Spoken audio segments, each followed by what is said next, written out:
Oui, bonjour à tous. Nous sommes aujourd'hui donc le 29 janvier 2021. Je fais cette vidéo pour revenir sur les élections américaines.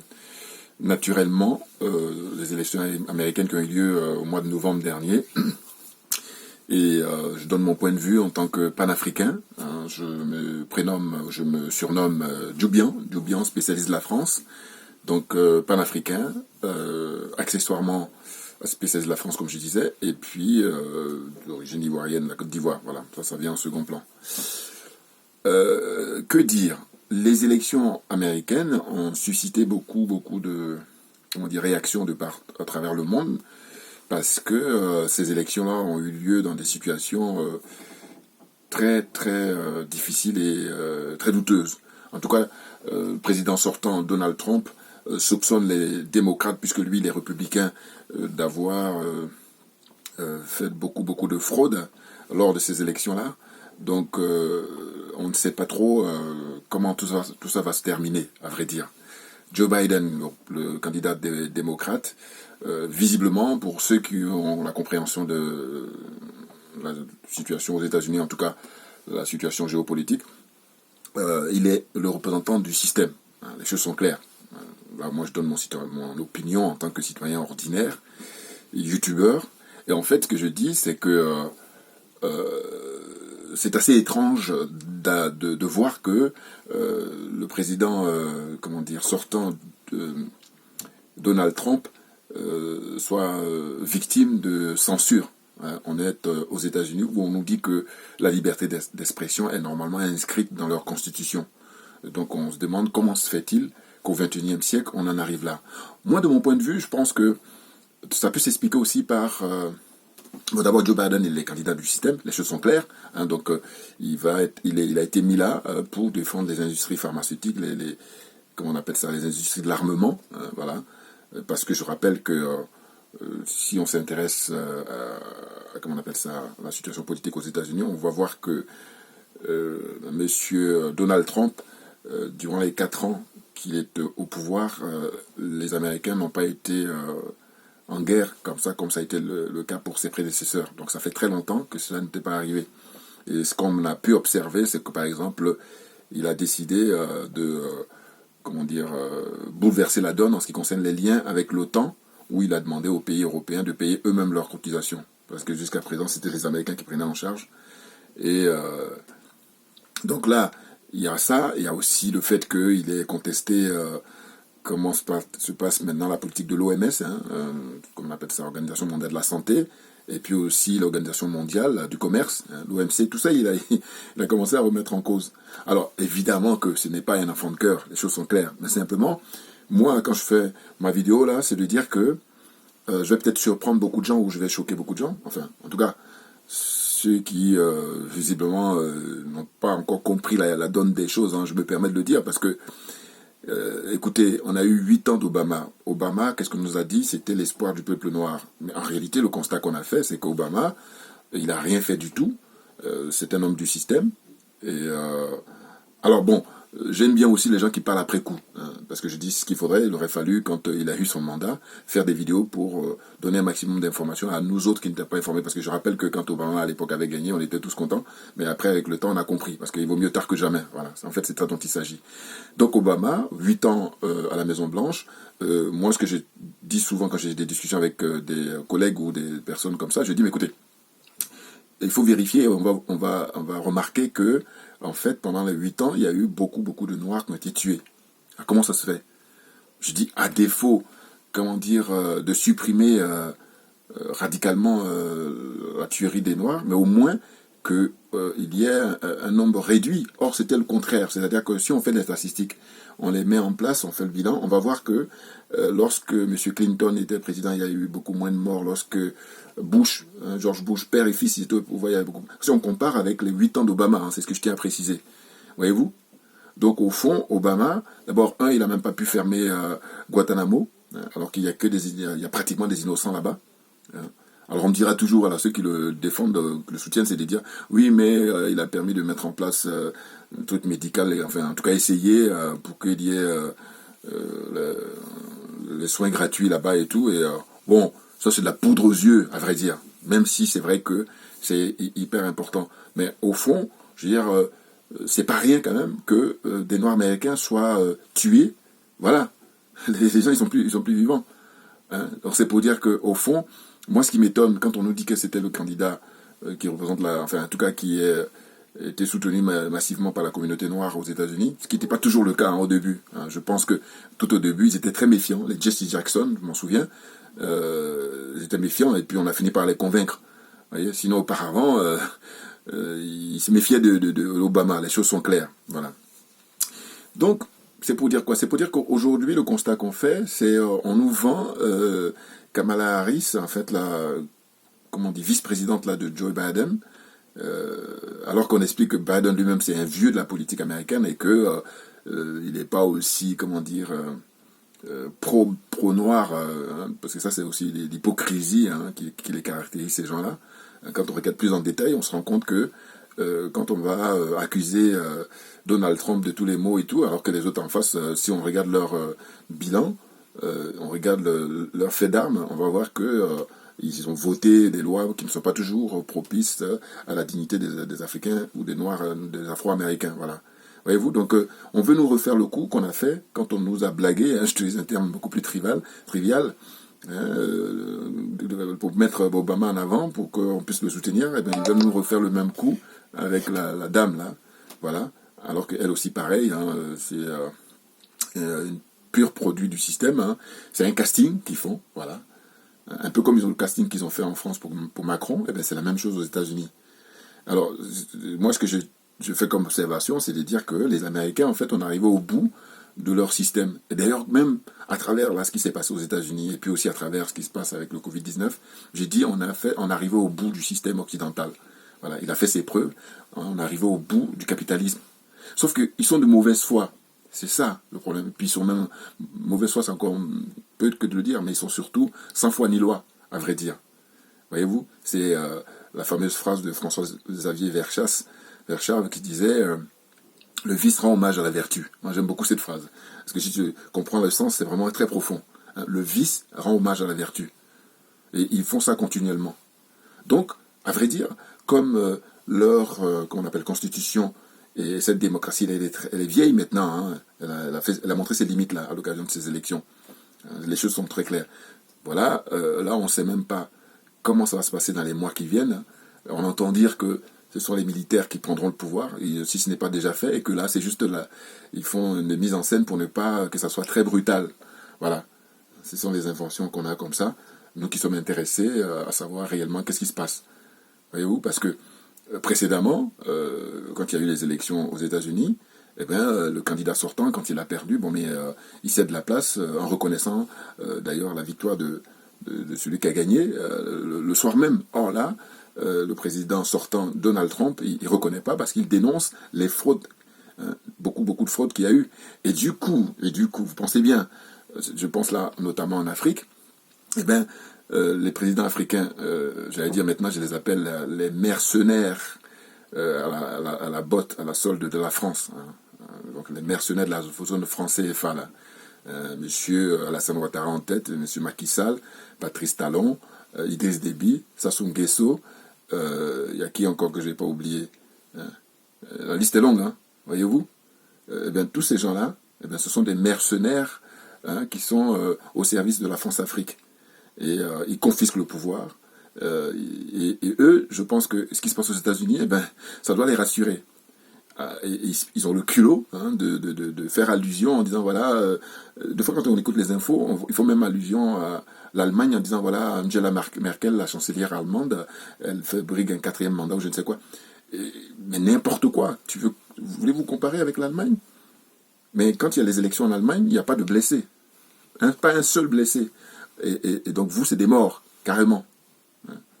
Vous emprisonnez hein, des gens pour des délits d'opinion. Ce n'est pas le cas en Allemagne. Hein. Donc ça n'a rien à voir. Elle fait un 4e mandat avec une démocratie qui est assise, qui a une expérience assez forte, hein, où les gens se respectent au minimum, alors que là, vous êtes là, vous faites un semblant, un simulacre, et c'est pas étonnant, puisque vous copiez sur la France, alors que moi je dis, depuis fort longtemps, je continue, je le maintiens, je persiste et je signe, je dis que la France, en matière démocratique, c'est de comment dire, c'est de la pure escroquerie. La démocratie n'existe pas en France. Ils sont très forts pour faire de la mise en scène. Et ces pays-là, les pays d'Afrique noire, francophones surtout, ils copient sur la France. Et du coup, je dis, mais en règle générale, à l'école, quand quelqu'un est hors sujet et que tu copies sur lui, ben, tu ne peux qu'avoir la note la plus mauvaise ou la même note que celui qui est hors sujet. La France est hors sujet en matière démocratique. Hein, les choses sont claires pour moi. Donc, c'est la raison pour laquelle on incite à ça. Et ce qui me fait deux fois rigoler, c'est quand je vois qu'ils veulent essayer de dire, mais vous voyez, aux États-Unis, eux aussi, ils dénoncent, comment on appelle ça, comment dire, fraude au niveau électoral. Mais ça n'a rien à voir. Il faut comparer ce qui est comparable. Vous mettez en prison les gens pour juste un discours de liberté de réclamer la démocratie. Hein. Quand il y a des élections, il y a des morts, hein, beaucoup de morts. Hein. Là, il y a eu des morts, là, les élections en Côte d'Ivoire, en Guinée, voilà, Guinée-Conakry, un peu partout, même, malheureusement aussi, on a assisté, le côté anglophone, avec l'élection, enfin, pseudo-élection du président, comment on appelle ça, d'Ouganda, hein, Museveni, là. Là aussi, pareil, il a mis résident surveillé, hein, le jeune Bobby Wine, du jeune par rapport à moi, hein, voilà, il a 38 ans et donc je suis un peu plus âgé que lui, mais en tout cas c'est un garçon que j'aime beaucoup, que je respecte parce qu'il est très courageux, hein. Au départ c'est un artiste, et puis il a brigué un mandat de député, et puis là maintenant il a poussé encore la barre très haut, et je pense qu'il a un potentiel énorme, parce que le fait que le président sortant, Museveni, là, le met en résidence surveillée, il redoute parce qu'il est très très populaire là-bas en Ouganda. Donc pour moi, les années qui viennent, ça promet pour lui. Hein. Voilà. Je prie, hein, nous prions qu'il soit en très bonne santé. Et donc, Togo, enfin, tôt ou tard, il va prendre le mandat de président là-bas en Ouganda. Voilà. Et donc, pour revenir aux États-Unis, bon, moi j'ai dit, on ne va pas nous la refaire. Ah oui, on a déjà donné pour Obama. Donc c'est fini. Hein. Et que ceux des Africains, les Afro-Caribéens ou Afro-descendants qui ne comprennent pas encore, bon mais renseignez-vous, regardez les images d'archives, comment on nous a vendu Obama, et puis quand le monsieur est arrivé, regardez les relations avec l'Afrique. Il y a un truc qui m'a frappé, je vais vous dire ça, toujours moi quand je fais mes vidéos, je donne mon opinion personnelle. Obama, avant de venir au pouvoir, quand il faisait la campagne, il parlait de son père, il a même sorti un livre sur son père et tout ça, ses racines, ses origines, père kenyan et tout ça. Kenyan. Et le constat qu'on fait, c'est que quand il va en visite là-bas, alors on me dira, ça se trouve, il n'a pas voulu le montrer, mais je n'y crois pas une seule seconde, parce que je dis, c'est pas possible, quelqu'un comme lui, qui a cette notoriété-là, aujourd'hui, en plus, on a l'heure des réseaux sociaux, on allait avoir des images. Mais j'ai dit, ce monsieur n'est même pas allé sur la tombe de son père. Moi, allez-y, montrez-moi, comme ça, moi, je suis prêt à reconnaître l'erreur que j'ai faite, parce que c'est pas très grave de faire à ce niveau-là, mais je me permets de le dire parce que je dis, ça, c'est déjà un signe, c'est-à-dire que comment ça se fait? Il y a quand même des symboles importants. Puisque ce père-là, il parlait de lui quand il était en campagne électorale. Et puis maintenant qu'il est président, il a eu 2 mandats, 8 ans, on n'a pas eu d'image comme ça où il va se recueillir sur la tombe de son père. Ça me semble très étrange. Donc quand c'est comme ça, je prends des distances et puis je me dis, non, voilà, le mec, c'est vraiment un produit du système. Et que par conséquent, ma vidéo d'aujourd'hui, c'est de dire que Kamala Harris, là, c'est le même schéma qu'on veut prendre. Et en plus de ça, regardez, un noir comme Obama, on nous a vendu, qui a été président des États-Unis. Bon, c'est l'échelle la plus haute. Là, maintenant, c'est une vice-présidente. Alors, qu'est-ce qu'ils disent? Alors, ils disent, oui, mais c'est une femme. Non, mais attendez, il faut arrêter. Soit on n'a rien compris, soit on fait semblant de ne pas comprendre. Mais en tout cas, moi, je dis, on a déjà donné pour Obama. Et puis, on a vu, quand on fait le bilan, ce qu'il a ça a donné. Hein. Beaucoup de morts des Noirs qui ont assassiné. Hein. Le lobby des vendeurs d'armes, là, ils ont été plus forts que jamais. Hein. Voilà. Sous Obama. Et puis, ça continue. Voilà. Et puis, qu'est-ce qu'on nous dit? Alors, c'est sûr que le système est trop fort. Hein. Oui, oui. On voit qui finance les journaux, les médias et tout ça. Et puis toute cette mise en scène là qui est vraiment très forte. C'est pour ça que j'arrive même des fois à parler de magie. J'ai dit c'est des magiciens parce que le coup de Floyd là, mais c'est une opération qui a été montée pour évidemment qu'on en arrive là, c'est-à-dire que déstabiliser le président sortant, Donald Trump, parce que lui, s'il n'y avait pas ce problème de Floyd là, normalement, sur le plan économique, il a cartonné, hein, parce qu'il a pu permettre beaucoup de boulot aux Américains. Et je me souviens toujours de son slogan, comme il disait, comment dire, American First, c'est-à-dire d'abord les Américains. Hein.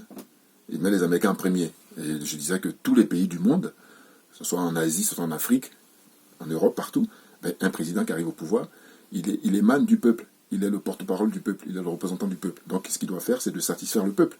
Et que par conséquent, un président américain, quand il dit American First, ben, il n'y a rien à dire. C'est une démarche honnête, c'est clair. Voyez-vous? Alors que les démocrates, là, un peu comme la gauche française, c'est-à-dire que on va te glisser les quenelles, mais de manière, comment dire, avec du sucre, avec du miel. Vous voyez ce que je veux dire, là, comme tu sens pas. Hein, ou de la vaseline, on dirait un chanteur très connu en Côte d'Ivoire. Bon. Mais n'importe quoi. Là, maintenant, on est au fait des choses. Donc, on arrête ça. Hein. Et puis, on va essayer de situer les responsabilités et de dire que cette farce a assez duré et que nous ne sommes plus dupes. Voilà. Alors, je ne vous cache pas que s'il faut choisir, moi, je vais préférer, comment dire, Donald Trump, naturellement, à Joe Biden. Parce que je vous dis, ça, c'est compte tenu de l'expérience. Hein. Ben oui. Ah, parce que ceux qui n'ont pas assez d'expérience, évidemment, ils vont se laisser berner et puis ils vont comprendre dans quelques temps. Nous, il se trouve qu'on est déjà passé par là et c'est pour ça que maintenant, on dit, bon, stop. À vrai dire, il n'est pas un enfant de cœur, bien entendu. C'est pas un militant de la cause noire, c'est clair, Trump. Mais par contre, vous allez voir que si on regarde de plus près, c'est assez étrange de voir qu'il y a beaucoup de Noirs et d'Hispaniques là qui ont voté pour lui. Alors que la logique voudrait que s'il était vraiment celui que peint les médias, ben, il aurait eu beaucoup moins de voix, de suffrages auprès de cette communauté-là. C'est ça qui est étrange. Hein, moi, je ne suis pas un spécialiste, mais en tous les cas, le peu d'informations que j'ai, je dis, bon, ce serait intéressant de faire une étude très scientifique sur le nombre de voix qu'a pu avoir ses prédécesseurs dans les différentes communautés. La communauté asiatique, la communauté européenne, en fait, caucasienne, et puis la communauté noire, voyez-vous, indienne, tout ça. Et on va voir chaque candidat. A priori, quand on regarde les images, on voit bien que Donald Trump, il est très populaire aux États-Unis. Et que là, c'est le système qui impose Joe Biden. Parce que, je vous dis, là où ils sont vraiment dévoilés, c'est d'avoir, comment on appelle, censuré, hein, d'avoir coupé tous ces, comment on appelle ça, ces plateformes, hein, les réseaux sociaux, là, où lui tweetait beaucoup, il était spécialiste de tweets, et donc ils ont fermé tout ça. C'est de la censure pure. Et aux États-Unis, c'est très grave. Et c'est là où c'est louche. Là, il faut se poser des questions. Bah oui, je disais, mais comment ça se fait? C'est trop énorme. Et c'est ainsi que tous ceux qui sont curieux, mais ça doit les interpeller. Il faut avoir toujours un esprit critique. Parce que là, c'est disproportionné. Parce qu'il y a des gens qui ont pion sur rue alors qu'ils participent à la nuisance de l'être humain. Or, lui, bon, comme j'ai dit, il n'est pas comment dire, un enfant de cœur. Mais cela dit, si on compare ce que font les autres, hein, les vendeurs d'armes, là, les pédophiles, les satanistes, ils participent à des trucs mais très très bizarres. Vous ne pouvez pas imaginer. Qui est à l'opposé de la morale. Eh bien, ces gens-là, ils ont pion sur rue, ils continuent à fonctionner, alors que lui, on dit quoi, voilà, il aurait débauché une pute ou je ne sais pas quoi. Mais oui, mais attendez. Non, il faut comparer ce qui est comparable, voilà, c'est ce que je vais dire. Et quand je pense que pendant 4 ans, c'est du jamais vu, hein, je n'ai pas le souvenir, un président en exercice, ben, il a été harcelé, c'est carrément ça. Alors on me dira, oui, mais lui, il est provocateur, c'est vrai. Mais ça n'empêche que, en face, le système a plus de moyens que lui. Maintenant, lui, il a le peuple. Parce que là, il faut se poser la question de savoir comment ça se fait qu'il y a eu, comme ça, des arrangements entre amis, et puis on soupçonne même la Chine, certains pays européens, d'avoir participé à cette fraude électorale pour imposer, comment on appelle ça, Joe Biden. Voilà, voyez-vous? Donc les choses sont claires. Alors nous, personnellement, en tout cas nous qui souhaitons que le peuple américain qui soutient Donald Trump ait gain de cause, eh bien on espère que les comment on appelle ça, les officiers américains, hein, les soldats américains, eh ben, prennent le pouvoir, hein, voilà, comme ça, de manière élégante, hein, parce que, paraît-il, il a déclassé pas mal de documents du président Donald Trump, hein, juste avant l'investiture, et puis il a mis à la disposition des militaires pour leur dire, voilà, la balle est dans votre camp, voilà, faites le boulot pour préserver l'intérêt du peuple américain, j'allais même dire l'intérêt de l'humanité, parce qu'au fond, ces gens-là, comme ils sont sans foi ni loi, ils sont partis dans un espèce de... En fait, ça part dans tous les sens, mais je dis, mais non, mais c'est parce qu'on est arrivé à la fin, hein, de le système, comment dire, occidental. C'est ni plus ni moins que ça. Le capitalisme, il est à bout de souffle, là. Les choses sont claires, mais comme ils sont de mauvaise foi, ils sont mauvais perdants, ils veulent rien savoir. Voilà. Et je dis toujours, je me souviens il y a quelques années, quand il y avait, comment dire, la fin du communisme, ils ont sorti des bouteilles de champagne partout pour fêter ça. Mais maintenant, là, au lieu de reconnaître que eux, leur système, c'est le capitalisme, et ce qui m'a fait rire il y a quelques années, ils disaient, ah oui, mais non, c'est le capitalisme financier. Ah bon? Eh bien, parce que le nerf de la guerre, c'est pas l'argent. Donc ça veut dire qu'en fait, le capital financier, vous acceptez, mais par contre pas le capital dans son ensemble. Mais non. Le capital financier, c'est lui qui... Le finance, d'ailleurs, c'est lui comment dire, fait vivre, et que par conséquent, cet aveu-là équivaut à le capitaliste tout court. Il est mort. Donc acceptez-le, et puis on va passer à un nouveau système. Maintenant, pour terminer, moi, le coup de cœur que j'ai, c'est de dire que il appartient maintenant à tous les panafricains de prendre la place là-bas en Afrique, parce que tous ces, comment on appelle ça, ces mercenaires-là, qui sont à la solde de l'Occident en général, de la France en particulier, il faut qu'ils dégagent, parce qu'ils ont fait leur temps, ils ont montré leurs limites, ils ne sont pas au service du peuple, ils sont au service des intérêts exogènes. Voilà, c'est la raison pour laquelle je dis, normalement, compte tenu du fait que l'Occident est en faillite, hein, à tous les niveaux, hein, au niveau moral, au niveau matériel, on arrive au bout. Maintenant, il appartient à l'Afrique de donner des leçons, parce que tout est parti d'Afrique. Voilà. Et là, il faut des gens dignes, il faut des gens qui soient, comment dire, intègres, voyez-vous, qui soient animés pour servir l'intérêt général, et l'intérêt du peuple africain, et par la même occasion, l'intérêt de l'humanité.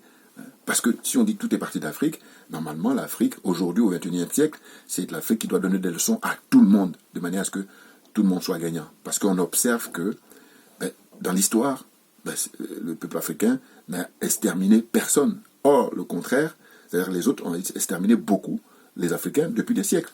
Et bien entendu, à fomenter des coups d'État, à déstabiliser les pays, fabrication comment on appelle ça, des maladies bizarres, comme ça. Il y a des documentaires maintenant, comme on a l'heure d'Internet, qui sont disponibles. Donc les choses sont claires.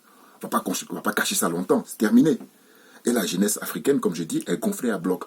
Pourvu que des frères qui, eux, ont les moyens matériellement, puissent faire preuve, comment dire, de lucidité, faire preuve de générosité et de clairvoyance, hein, pour aider. Hein, parce que, comme je dis toujours, on a tous du génie. Simplement, c'est le domaine qui diffère. Et le génie, pour moi, je le traduis par l'énergie. Voilà, l'énergie que j'ai. Le frère, mon propre frère n'a pas. Vice versa, c'est que son énergie à lui, moi je l'ai pas. Voilà, c'est pour dire, ou ma sœur, si vous voulez. Donc chaque individu, on est unique. La nature nous a fabriqués. Hein, on a chacun notre énergie, et c'est ce que j'appelle le génie. Vous voyez? Voilà. Donc la vidéo d'aujourd'hui, je tenais à parler des élections américaines pour dire que c'est pas terminé.